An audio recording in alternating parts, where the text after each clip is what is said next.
The Federal Reserve has quietly set the stage for what could become the next major financial boom, and everything begins next week. On Wednesday, December 10th, all eyes will be locked on one single decision.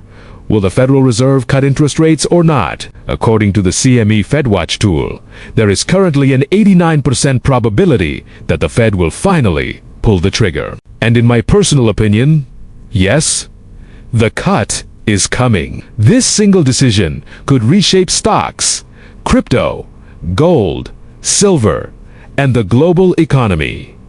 So today, I'm going to break down what's about to happen, why it matters, and what it could mean for your money. Let's get into it. If the Fed cuts by 0.25%, the federal funds rate will drop from 4.0% to roughly 3.75%.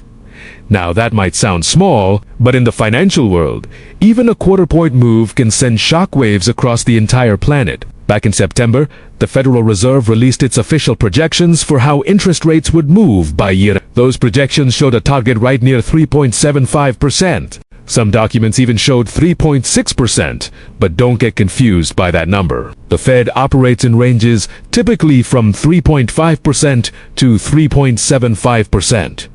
So if they cut rates next week, that means everything is moving exactly according to their plan. No more surprises, no deviation. And that's exactly why I wouldn't be shocked at all if the rate cut happens. Now, here's something most people don't realize. Right now, the Federal Reserve is in what's called a blackout period. That means Fed officials are legally forbidden from speaking to the media about monetary policy. Before this blackout began, every time a Fed member opened their mouth, the odds of a rate cut would swing violently. One interview, odds go up. Another interview, odds crash back down. But now, silence. And because of this silence, I don't expect the odds to change much before December 10th. And this part is extremely important. The Federal Reserve almost always follows market expectations. They hate surprising Wall Street. They hate shocking investors. They prioritize stability, even when the system itself isn't stable. So when markets are pricing in an 89% chance of a rate cut, and the Fed suddenly refuses to cut, that's when chaos begins. Stocks would crash, Bitcoin would dump, gold and silver would drop. All in a single trading session. Even a 0.25% cut carries massive psychological weight. In October, the Fed held a meeting, but they gave no projections. They don't update projections at every single meeting, but next week, they will. The December meeting includes updated projections for 2026. That means this meeting isn't just about next week. It's about next year. The Fed's next meeting after December is January 28th. Right now, markets believe there's only a 27.6% chance of a rate cut in January. But that probability can change instantly based entirely on what Jerome Powell says during the press conference. So remember this. If markets move violently on December 10th, it won't be because of the rate cut itself. That's already priced in. The real move will come from what the Fed signals about the future. Now, let's talk about something even bigger than rate cuts. Quantitative tightening QT has officially ended. On December 1st, the Federal Reserve stopped shrinking its balance sheet. QT is the opposite of money printing. So now, the real question becomes, when does money printing return? Because when the printers turn back on, stocks surge, crypto explodes, precious metals skyrocket. And here's the warning most people are missing. The financial system is already showing stress. Recently, the Federal Reserve was forced to inject $13.5 billion into the U.S. banking system due to liquidity problems. That was the second largest emergency injection since the pandemic. Think about that. Liquidity stress, banks under pressure, QT suddenly stops.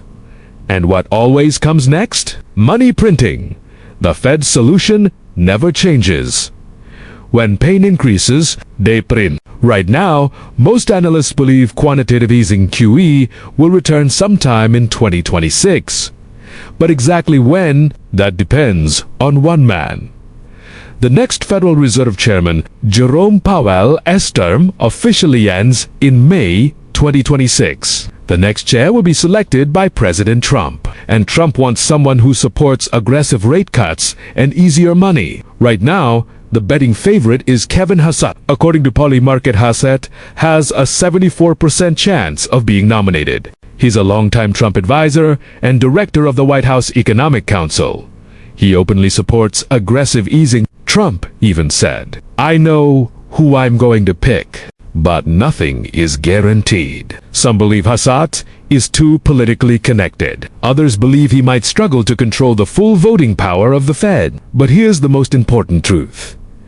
Every top candidate is more dovish than Jerome Powell. That means easier money, lower rates, more liquidity, and higher asset prices. Great for investors, bad for inflation. Here's something most people completely overlook. Once the next Fed chair is nominated, even before they officially take office, they become the shadow Fed chair. Markets will slowly stop listening to Jerome Powell and start listening to the future chairman. So even though Powell remains in power until May 2026, the psychological control shifts the moment the new name is announced. That's when expectations change. That's when that's when new trends begin. So, here's my personal prediction. On December 10th, the Federal Reserve will cut interest rates by 0.25%. That cut will act as emotional fuel for stocks, crypto, and precious metals. Markets will breathe a temporary sigh of relief. As for money printing, all signs point to 2026. And the next Fed chair, whoever it is, will push for easier money than Jerome Powell ever did, which creates massive opportunity